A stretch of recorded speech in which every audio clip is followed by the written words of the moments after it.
Năm 1950, một chiếc máy bay mang theo bom nguyên tử của Mỹ gặp tai nạn. Trong nhiều thập kỷ, không ít người hoài nghi liệu quả bom có thực sự được kích nổ phía trên đại dương hay nó bị mất tích ở đâu đó trong khu vực hẻo lánh của Canada.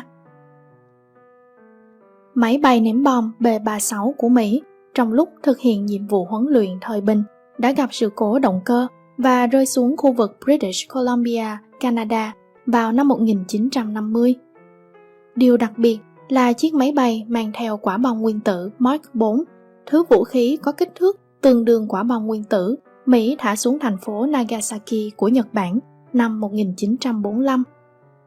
Theo lời khai từ các thành viên phi hành đoàn sống sót, họ đã ném quả bom ra khỏi máy bay một cách an toàn và kích nổ nó giữa không trung trước khi máy bay rơi. Vụ tai nạn này trở nên nổi tiếng khi nó là mũi tên gãy đầu tiên trong lịch sử nước Mỹ. Mũi tên gãy là thuật ngữ quân đội Mỹ dùng để nói về một tai nạn liên quan đến vũ khí hạt nhân. Cuộc thử nghiệm máy bay thất bại. Khoảng 5 năm sau khi dùng bom nguyên tử buộc Nhật Bản đầu hàng trong Thế chiến thứ hai, quân đội Mỹ đã chuẩn bị cho tình huống xảy ra chiến tranh hạt nhân với kẻ thù thời chiến tranh lạnh, Liên Xô. B-36 là máy bay ném bom liên lục địa đầu tiên của Mỹ có khả năng mang vũ khí hạt nhân đến bất kỳ nơi nào trên thế giới, và Bộ Tư lệnh Không quân Chiến lược Mỹ SAC rất háo hức muốn thử nghiệm loại máy bay mới với trọng tải thực. Sau nhiều tháng vận động hành lang, các nhà lãnh đạo SAC thuyết phục thành công Ủy ban Năng lượng Nguyên tử Mỹ AEC cho mượn một quả bom nguyên tử Mark 4 không chứa lõi plutonium. Quả bom vẫn chứa một lượng lớn uranium và chất nổ thông thường, nhưng nó không thể tạo ra một vụ nổ hạt nhân hủy diệt. Vào ngày 13 tháng 2 năm 1950, chiếc B-36 cất cánh từ căn cứ không quân Austin gần Fairbanks, tiểu bang Alaska, Mỹ, với phi hành đoàn gồm 17 người. SAC dùng chuyến bay thử nghiệm này để mô phỏng vụ đánh bom nguyên tử vào một thành phố lớn ở Liên Xô. B-36 dự kiến bay trên một tuyến đường dài 8.850 km từ Alaska đến Montana, sau đó hạ thấp độ cao ở San Francisco, mục tiêu ném bom giả định, và cuối cùng hạ cánh xuống căn cứ không quân Carswell, bang Texas. Đáng tiếc là mọi thứ diễn ra không như kế hoạch. Không lâu sau khi cất cánh, băng bắt đầu tích tụ trên thân máy bay ném bom và trọng lượng vượt quá quy định, gây áp lực lớn lên động cơ. 3 trong số các động cơ bốc cháy, sau đó ngừng hoạt động. Chỉ với 3 động cơ còn lại, chiếc B-36 mất dần độ cao với tốc độ 152 m một phút. Chỉ huy Harold Barry cùng các phi hành đoàn đã hành động nhanh chóng.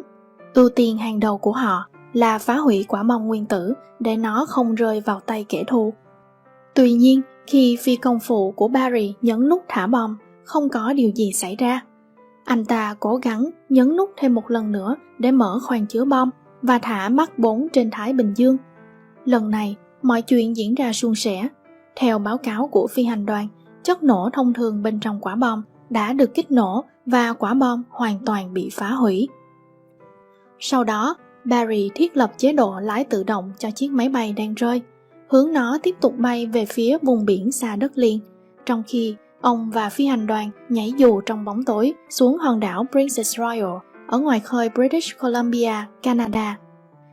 Đáng tiếc là chiếc B-36 bay lệch đường bay định sẵn.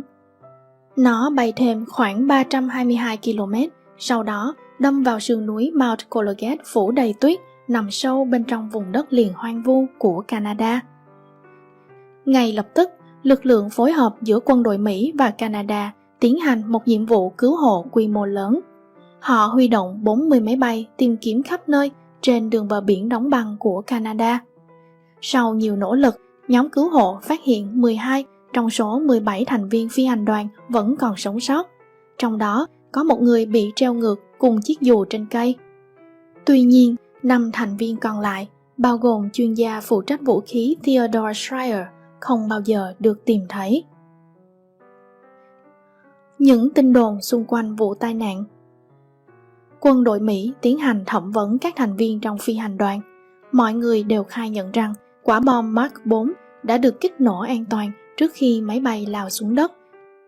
Tuy nhiên, lực lượng quân đội vẫn tiếp tục tìm kiếm các mảnh vỡ của chiếc máy bay B-36 nhằm xác minh lời khai của phi công. Tuy nhiên, nhóm tìm kiếm của không quân Mỹ không thể tìm thấy dấu vết của chiếc máy bay gặp nạn và họ cho rằng nó đã rơi xuống Thái Bình Dương. 3 năm sau, trong lúc một nhóm cứu hộ Canada giải cứu một nhà thăm dò dầu mỏ, họ vô tình phát hiện mảnh vỡ của chiếc máy bay B-36 trên đỉnh núi Mount Colgate. Không quân Mỹ từng 3 lần cử đoàn thám hiểm đến địa điểm trên, nhưng họ đều phải quay lại do thời tiết xấu và điều kiện khắc nghiệt. Năm 1954, một nhóm điều tra cuối cùng cũng tiếp cận được chiếc B-36. Họ nhanh chóng tháo dỡ mọi thiết bị quan trọng của chiếc máy bay rồi phá hủy nó. Vì báo cáo của nhóm tháo dỡ là tối mật nên chúng ta không thể biết chính xác quả bom nguyên tử có rơi cùng chiếc máy bay hay không. Liệu có manh mối nào trong đống mảnh vỡ máy bay cho thấy quả bom thực sự đã được thả trước khi xảy ra va chạm? Do thiếu các bằng chứng rõ ràng nên tin đồn liên quan đến số phận của quả bom nguyên tử bắt đầu xuất hiện. Tâm điểm của những tin đồn liên quan đến Schreier, chuyên gia phụ trách vũ khí mất tích. Đầu tiên là lời đồn về một thi thể được tìm thấy cùng các mảnh vỡ máy bay trên núi Colgate. Liệu đó có phải Schreier hay không?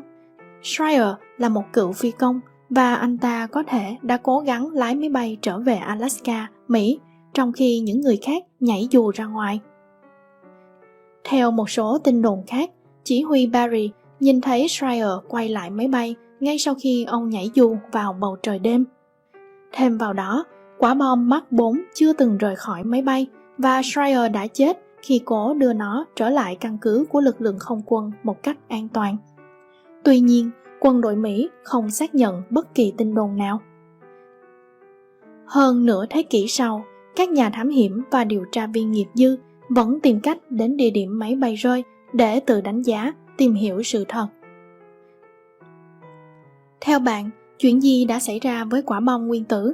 Để lại ý kiến của bạn cho chúng mình biết nhé! Đừng quên đăng ký kênh để xem những video mới nhất nhé!